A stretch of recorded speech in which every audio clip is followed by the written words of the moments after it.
आणखीन एक त्याच्यात तुम्ही असं लिहिलं आहे की ब्रह्म जाणून घेण्यासाठी श्रीमद भगवद्गीता, उपनिषद किंवा ब्रह्मसूत्र ही त्रिसूत्री तुम्ही सांगितलेली आहे. प्रस्थानत्रयी. प्रस्थानत्रयी. तर ते तिन्ही जाणून घ्यायची म्हणजे अभ्यासाची आवश्यकता आहे की एक कुठचं तरी अभ्यासलं तरी चालेल?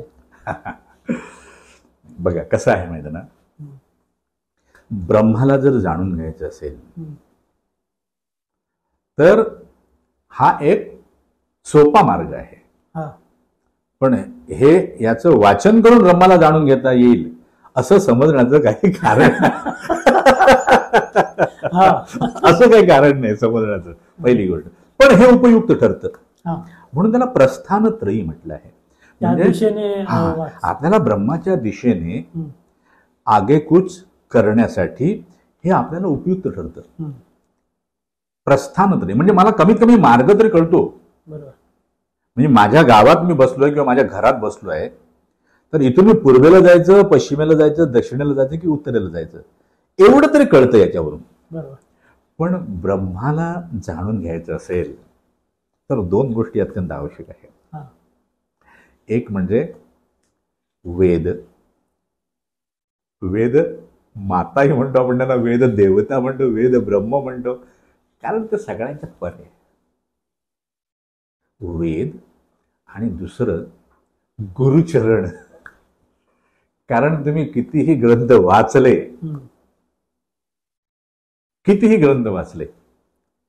तरी सुद्धा त्याच्यातून आपल्याला गूढार्थ किंवा लक्षार्थ कळेलच याची शक्यता फार कमी आहे. ते अशक्य आहे असं मी म्हणत नाही. कळलं ना? काही काही पूर्ण कृपा प्राप्त केलेले झालेले आत्मे जे असतात त्यांना ते काही प्रमाणात शक्य होतं, पण गुरुचरणाशिवाय ते होत नाही. म्हणून आपलं जे सनातन धर्माचं तत्वज्ञान जे आहे, जे जगाला ओरडून सांगतं काय, गुरु साक्षात परब्रह्म. स्वामीने म्हणते गुरु रेव परब्रह्म. गुरु रेव, गुरु हेच परब्रह्म. परब्रह्म का? तर त्यांनी परब्रह्माला जाणलं आहे. आणि ज्याने ब्रह्माला जाणलं आहे, ज्याने परब्रह्माला जाणलं आहे तो ब्रह्मच होतो. तो त्या पलीकडे काही शेष राहतच नाही, तो ब्रह्मच होतो. लक्षात आलं ना? मग ज्याने ब्रह्माला जाणलं आहे, जे स्वतःच ब्रह्म आहेत, त्यांचे चरण जर मला सापडले, गुरुचरण सापडणं पण फार कठीण असतं, भाग्याची गोष्ट आहे. सद्भाग्य उदय पावल्याशिवाय तसा समर्थ आणि आत्मज्ञानी गुरु काही सापडत नाही. लक्षात आलं ना? तो दिसतो असा साधा कोणतरी, आपल्याकडे काय बोलत पण नाही काय. लक्षात आलं ना? तर आत्मज्ञानी गुरु प्राप्त होण्यासाठी सुद्धा सद्भाग्य उदयाला यावं लागतं. आणि गुरुचरण सापडल्याशिवाय ब्रह्मज्ञान, आत्मज्ञान ग्रंथ वाचून होत नाही. पण म्हणून आपण ग्रंथ वाचायचे नाही का? जरूर वाचायचे. कारण ते मला त्या दिशेने क्रमण करण्यामध्ये सहाय्यभूत होतात. ते माझ्या ठायी आवश्यक असलेली गोडी निर्माण करतात, माझ्या ठायी ब्रह्माविषयी ओढ निर्माण करतात. आणि एकदा ओढ लागली ना, ओढ लागली की मग मी त्यांचं चिंतन करू लागतो.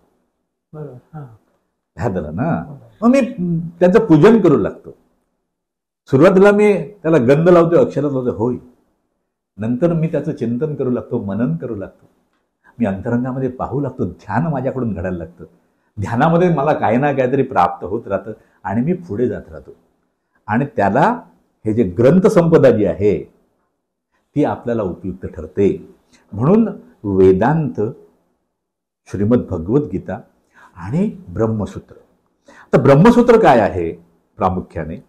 तर अनेकांना असं वाटतं की श्रुती स्मृती ज्या आहेत किंवा वेद जे आहेत त्यामध्ये विरोधाभास आहेत असा त्यांना प्रतीत होतो, भासमान होतो.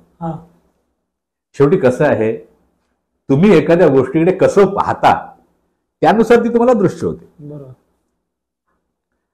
तुम्ही एखाद्या गोष्टीकडे पाहताना तुमचा पूर्वग्रह जर झालेला असेल आणि तो जर दूषित असेल तर तुम्हाला समोरचं गंगेचं जल सुद्धा गढूळ दिसणार. तसं होतं माणसाचं. आपण कोणावर टीका करण्याचं काही कारण नाही किंवा दोष देण्याचं काही कारण नाही. हे होतं माणसाचं होतं. ध्यात आलं ना. त्यामुळे तुम्ही त्याच्याकडे कसं पाहता आणि लोक त्यानुसार काय समजून घेतात याचा विचार करून बादरायण व्यास मुनी जे आहेत त्यांनी ब्रह्मसूत्राची रचना केली, ज्यामध्ये त्यांनी तर्कयुक्त सगळ्या गोष्टी मांडलेल्या आहेत ब्रह्मसूत्रामध्ये. कळलं ना. म्हणजे ब्रह्मसूत्र जे आहे हे अत्यंत महत्वाचा ग्रंथ आहे ब्रह्मसूत्र. मात्र तो सूत्र रूपात असल्याने काय होतं, सूत्र जे असतात ना ते कधी कधी एकच शब्द असतो किंवा दोनच शब्द असतात आणि एकच शब्द असतो कमीत कमी अक्षरातला असतो. त्यामुळे ते समजून घेण्यासाठी म्हणजे त्यातला वाच्यार्थ नाही लक्षार्थ समजण्यासाठी सद्गुरुचरण आवश्यक असतात. बरोबर. सद्गुरुचरण आवश्यक. सद्गुरुचरण सापडले ना, समर्थ सद्गुरू सापडले, त्यांनी जर आपल्यावर कृपा केली, आपल्याला त्यांनी चरणाशी घेतलं, सद्गुरूंनी चरणाशी घेतलं ना की मग निश्चिंत व्हायचं. कारण ते बाकी सगळं बघतात. कारण ते आपल्या शिष्याला स्वतःसारखंच करतात. कळलं ना. मग जो ब्रह्मज्ञानी आहे तो त्याला सुद्धा ब्रह्मज्ञानाचं ते अमृत पाजतो आणि त्याला सुद्धा ब्रह्म करतो. आणि म्हणून सद्गुरुचरण अत्यंत महत्वाचे. आणि वेदांचा अभ्यास सुद्धा असा होत नाही. वेदांत जरी वाचायला गेलं आपण म्हटलं तरी वाचलं आणि मला कळलं, आता मला ब्रह्म कळलं असं होत नाही. आणि आपल्या सनातन धर्मामध्ये अत्यंत महत्वाची गोष्ट काय सांगितली आहे, जी सगळ्या जगाने ऐकायची आहे. जो म्हणतो मी ब्रह्म जाणलं त्याने काहीच जाणलं नाही असं समजावं. हे अत्यंत महत्वाचं वचन आहे हो. कारण त्याला पूर्णतः जाणताच येत नाही. मी जाणलं असं म्हणतो तो निश्चितपणे अहंकाराने युक्त असतो. आणि जो अहंकाराने युक्त आहे त्याच्यासाठी ब्रह्म जाणणं ही अशक्य कोटीतील गोष्ट होऊन बसते. ती अशक्य कोटीतील गोष्ट आहे असं मी म्हणत नाही, पण अहंकारी जीवासाठी ती अशक्य कोटीतील गोष्ट होऊन बसते. लक्षात आलं ना. त्यामुळे ब्रह्माला जाणून घ्यायचं असेल तर जरूर सुरुवात करताना वेदांत, ब्रह्मसूत्र आणि श्रीमद भगवद्गीता याचं वाचन करावं. आपल्या परीने ते समजून घेण्याचा प्रयत्न करावा आणि स्वामींना प्रार्थना करावी की मला आपल्या कृपेने आत्मज्ञानी गुरूंची त्यांच्या चरणांची प्राप्ती होईल अशी आपण कृपा करा. ह्यात आलं ना. मात्र ते ग्रंथाचं पठण मात्र जरूर करावं आपल्या परीने. मात्र एकच ग्रंथ वाचून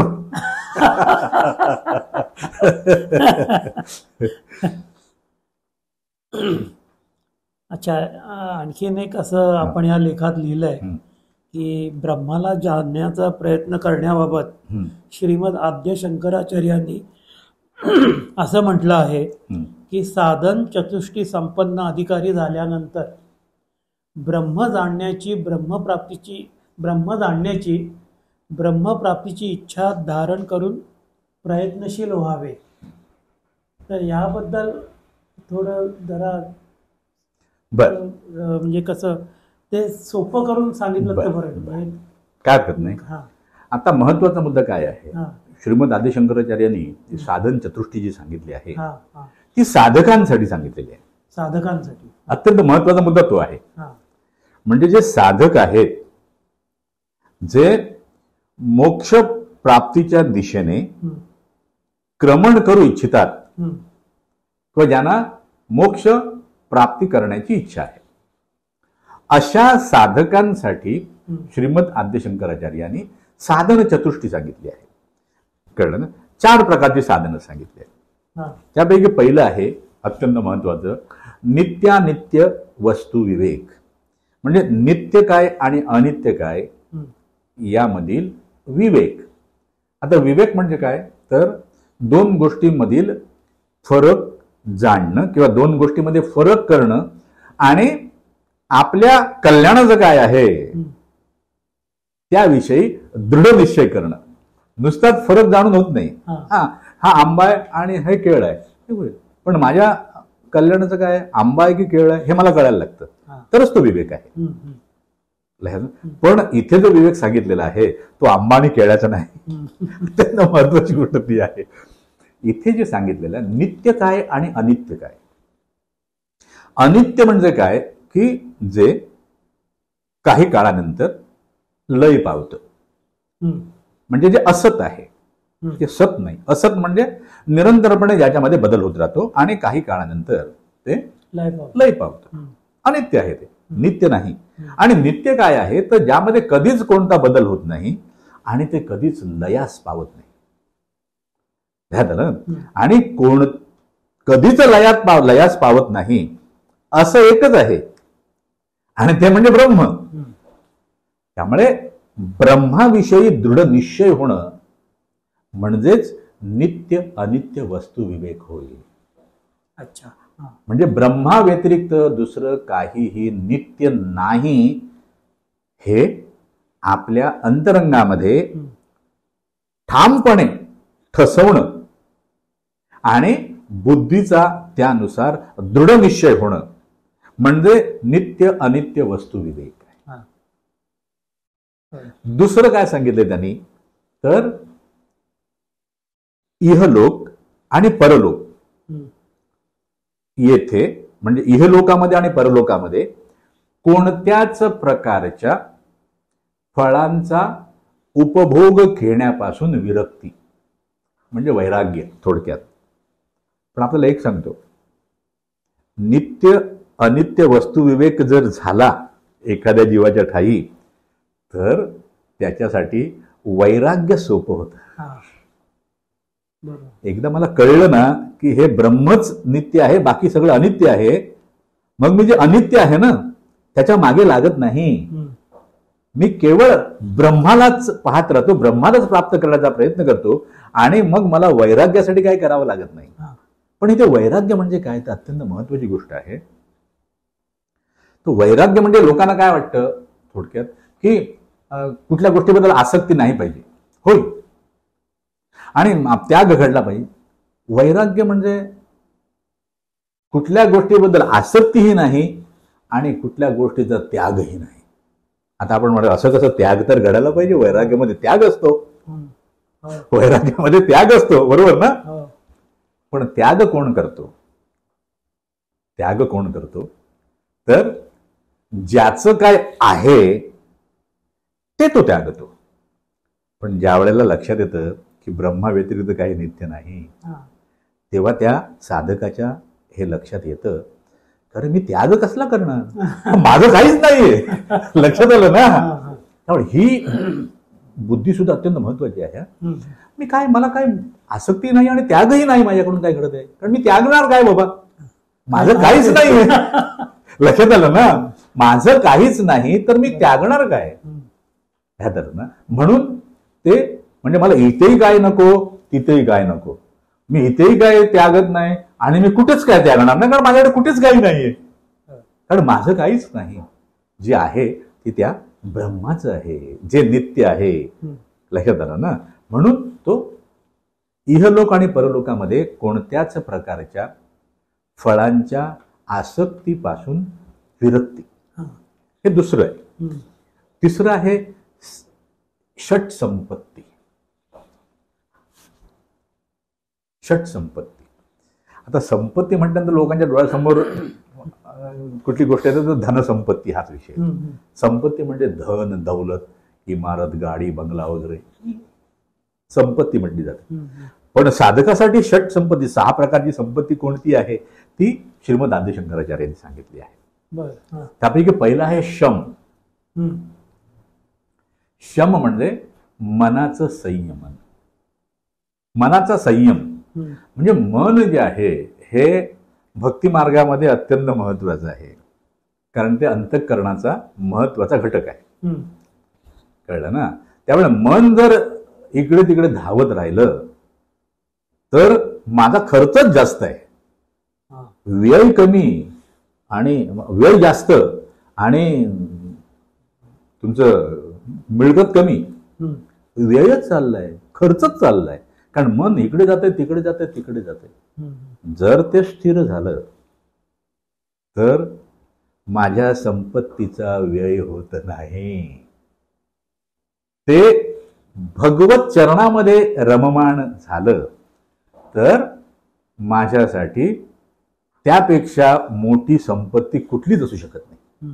त्यामुळे मन संयमित करणं, मनाचा संयम, श्रम म्हणजे मनाचा संयम. तर ते आता पुन्हा महत्वाचा मुद्दा काय निर्माण होतो की मग मनाला असं मारून मुटकून तिथे न्यायचं का, ठेवायचं का? अजिबात नाही. तर त्या मनाला सामर्थ्यशाली करायचं, मनाला सामर्थ्यशाली करायचं. अच्छा, त्याला मजबूत करायचं, म्हणजे ते त्या ठिकाणी उभं राहतात.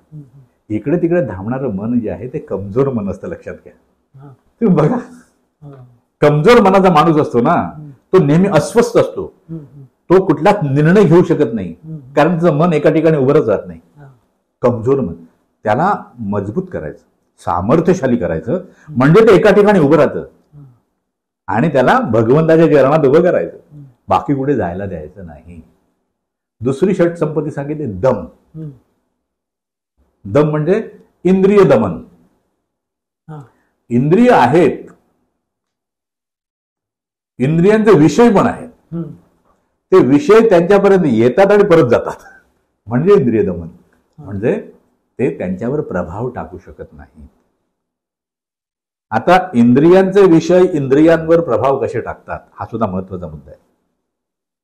एखादी सुंदर गोष्ट मी पाहतो, बरोबर, कॅमेरामध्ये ते दिसतंय, पण ते क्लिक न होणं, कॅप्चर न होणं. कॅप्चर कसं होतं, कधी होतं, जेव्हा तिथे मन तिथे येतं ना तेव्हा कॅप्चर होतं ना. नाही ते दिसतंय परत जातंय, कॅमेरा लावलेला आहे, कॅप्चर होत नाही, कारण क्लिक होत नाही. म्हणजे समोर विषय आहे का, आहे, पण तो मला प्रभावित करत नाही, कारण माझ्याकडे क्लिक होत नाही तो.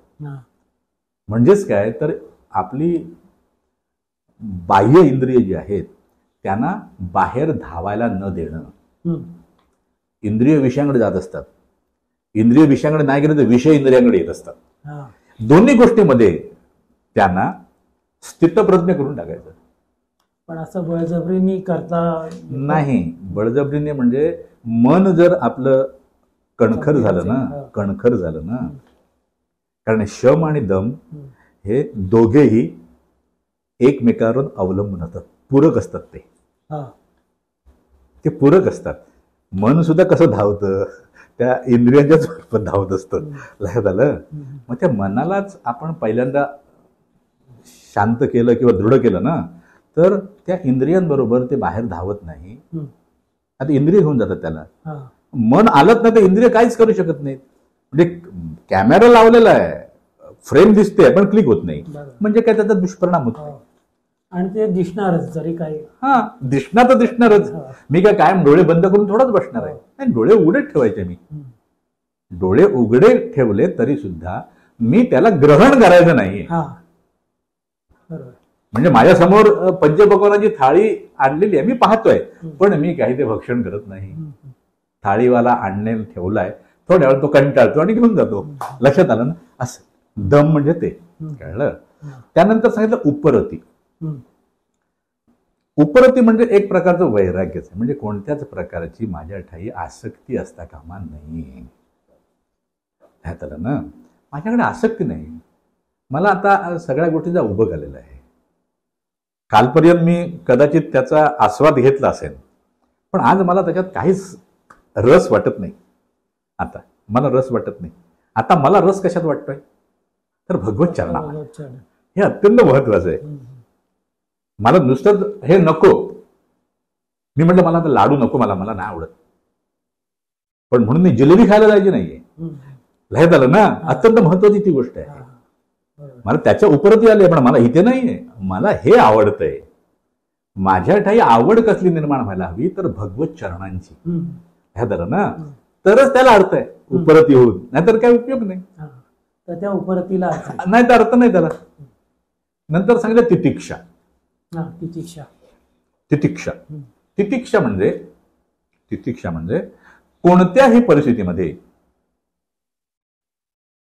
चांगली असो वाईट असो, मी स्वतःला समस्थितीत ठेवणं. म्हणजे वाईट परिस्थिती निर्माण झाली म्हणून मी रागा करायचा नाही, चांगली परिस्थिती निर्माण झाली म्हणून उगाच आनंदित होऊन उड्या मारायच्या नाही. दोन्ही स्थितींमध्ये मी सम राहायचंय. स्थितप्रज्ञासारखंच आहे ते. हे काही हो, माझा काही विषय नाही तो. मी सम आहे. म्हणजे सुख असो वा दुःख, शीत असो वा उष्ण, दोन्हीमध्ये मी सम आहे. मला थंडीही वाजत नाहीये आणि गरमही होत नाही, उकडत पण नाही. कळलं ना. त्याला तितिक्षा असं म्हटलं आहे. पण हे तितिक्षा म्हणजे काय आहे शेवटी, तर बाहेर काही जरी झालं, ऊन पडलंय की थंडी पडली आहे, मी भगवत चरणामध्येच रममाण होणार बाबा. नुसतं तितिक्षा उपयोगाची नाही. लक्षात आलं ना. ते आहे, तेच महत्वाचं आहे ना. उपरतीमध्ये तुम्ही तसंच आहे. नाही तर उपयोग नाही काही. नाहीतर बसलंय आपला, काय उपयोग आहे त्याचा. आहे तिथेच राहणार. तिथे रममाण झालास तर पुढे जाणार. त्यामुळे तिथे रममाण होणं अत्यंत महत्वाचं. लक्षात आलं ना. पाचवी सांगितलंय श्रद्धा. श्रद्धा श्रद्धा म्हणजे काय. श्रद्धा तर वेदांत किंवा वेद आणि गुरुवचनावर असलेला विश्वास म्हणजे श्रद्धा. म्हणजे वेदांवर माझी प्रचंड, किंवा वेदांतावर माझी प्रचंड, त्यातली वचनं जी आहेत त्याविषयी माझ्या मनामध्ये कधीच कोणत्याच प्रकारचा संशय निर्माण होत नाही. गुरुचरणावर आणि गुरुवचनावर माझा पूर्ण विश्वास आहे. माझ्या अंतरंगामध्ये कुठेच संशयाची छोटीशी सुद्धा लहर येत नाही. म्हणजे श्रद्धा, पूर्ण श्रद्धा, पूर्ण विश्वास. होय, या पलीकडे काही नाही. कळलं ना. मात्र जे आत्मज्ञानी गुरु असतात ते भक्ताला कधीच सीमित करत नाहीत, हे लक्षात ठेवायचं. अत्यंत महत्वाची गोष्ट आहे ती. ते त्याला सीमित नाही करणार. हे असं आहे, यापुढे तू विचार कर असं सांगणार ते. आणि सनातन धर्माचं ते सौंदर्य आहे. सनातन धर्माचं सौंदर्य आहे असं म्हणेन मी, की तुम्हाला कुठेच थांबवलेलं नाही. त्याचा त्याने विचार करावा. गुरुवचन जे असेल त्याच्यावर विश्वास ठेवायचा. पण गुरुच काय करतात, बोट दाखवतात. हो, अगोदर हात धरून चालवतात आणि नंतर बोट दाखवतात, जा आता. तुला मोकळीक दिली आहे त्यांनी. आणि हेच सनातन धर्माचं सौंदर्य आहे, की तुम्हाला कुठेच फ्रेम मध्ये बसवलं जात नाही. You are free. There is no limit for you. कारण तू स्वतःच लिमिटलेस आहेस. हे झालं ना. ही अत्यंत महत्वाची गोष्ट आहे, की तुम्हाला कुठे सीमित केलेलं नाही. आणि आकाश ही सुद्धा तुझ्यासाठी सीमा नाही. अत्यंत महत्वाची गोष्ट आहे. तुझ्यासाठी सीमाच नाही रे बाळा. असीम आहेस तू आणि तुला पूर्ण स्वातंत्र्य आहे. पूर्ण स्वातंत्र्य आहे. कळलं ना. हे अत्यंत महत्वाची गोष्ट आहे. कळलं. त्यानंतर आहे समाधान. आपल्याला असं वाटतं की समाधान म्हणजे हा बाबा आता मी जेवलो, आता जरा मला समाधान वाटलं रे, किंवा मी तुला भेटलो, आता मला समाधान वाटलं. इथे जे समाधान सांगितलं आहे ते समाधान म्हणजे एकाग्र होणं. समाधान झालं की मी इकडे तिकडे पाहत, जोपर्यंत समाधान होत नाही तोपर्यंत आणखीन काय आहे का असं लक्षात आलं ना. समाधान म्हणजे एकाग्र होणं आणि ते भगवत चरणामध्ये, तेच तुझं समाधान आहे. त्या पलीकडे समाधान नाही, तुला पुढे समाधान मिळणारच नाही. हेच समाधान आहे तुझं. आणि हेच तुझ्या कल्याणाचं आहे. कळलं ग? असं हे तिसरं षटसंपत्ती. फार सुंदर सांगितलं. आणि चौथं जे साधन सांगितलं आहे ते मुमुक्षुत्व. मुमुक्षुत्व मुमुक्षुत्व म्हणजे मोक्षाची तीव्र इच्छा. तीव्र इच्छा. हा, कारण ती जर सुरुवातीला तीव्र इच्छा नसेल तर तुम्ही तिकडे वळणारच नाही हो. ह्यात आलं ना. अर्थात मोक्षाची इच्छा धारण करणं मोक्ष प्राप्तीपासून जीवाला दूर घेऊन जातं हे परमसत्य आहे. पण त्या मोक्षाच्या दिशेने क्रमण करताना सुरुवातीला त्या जीवाच्या ठाई मोक्षाची तीव्र इच्छा असणं आवश्यक आहे. हळूहळू काय होतं, जसा जसा तो प्रगती करत जातो, जसा जसा तो पुढे जातो, त्यानंतर ती इच्छा जी आहे ती इच्छाच गळून पडते. त्याला काय करावं लागत नाही, त्याला असं बाजूला टाकायला लागत नाही. ती आपसूक गळून पडते आणि तो मोक्षाच्या गावाचा रहिवाशी होतो. मात्र सुरुवातीला ती मोक्षाची तीव्र इच्छा असणं आवश्यक आहे, नाही तर तो क्रमण करणार नाही. तो इकडे तिकडे पाहत राहील.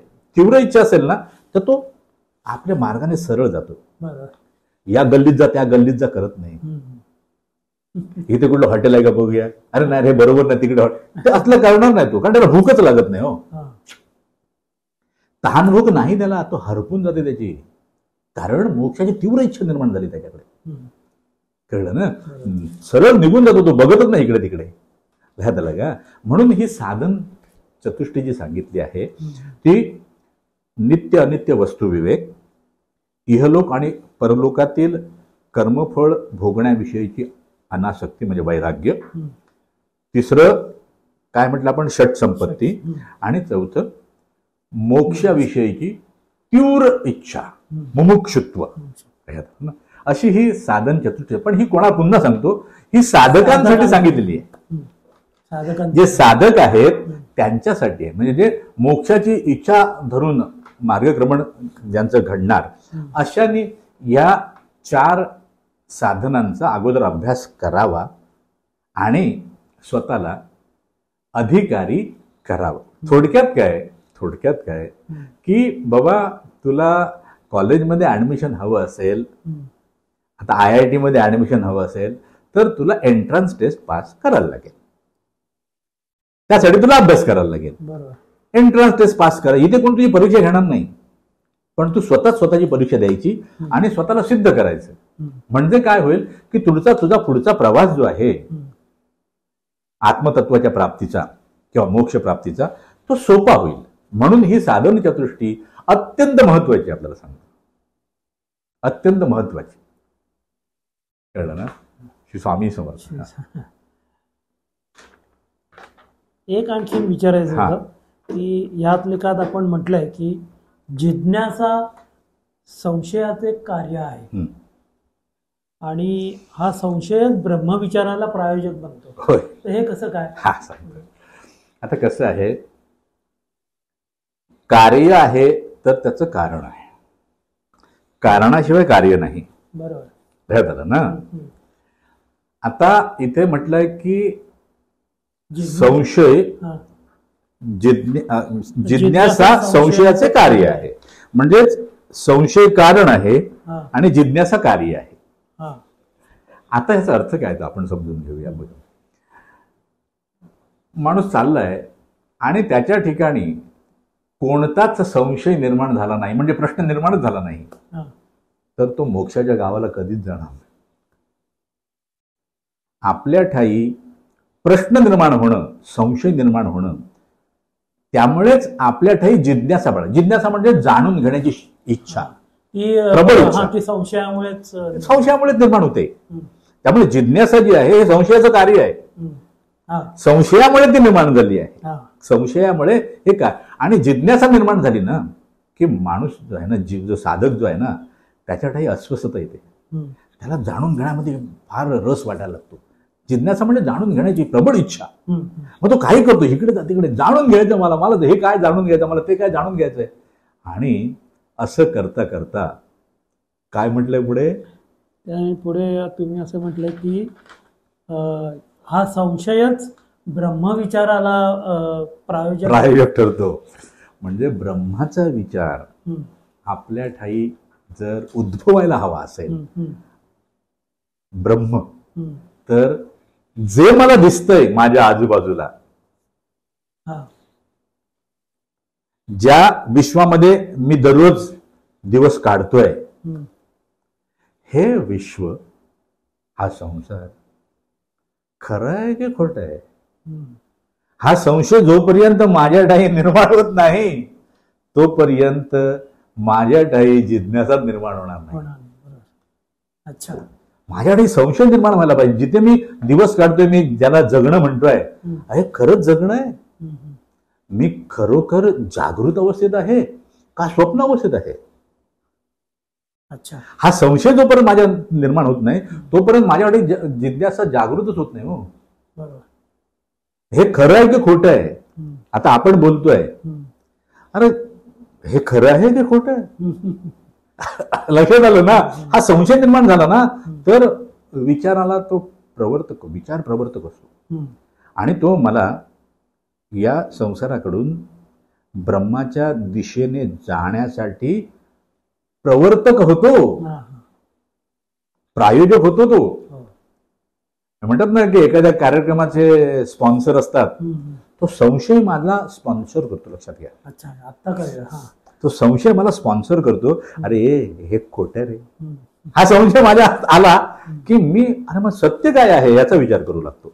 मग ते जाणून घेण्यासाठी मग माझ्या ठाई त्याला जिज्ञासा म्हटलं जातं. कळलं ना? आणि ते मला नकळत ब्रह्माच्या दिशेने नेण्यास कारणीभूत ठरतं. श्री स्वामी समर्थ.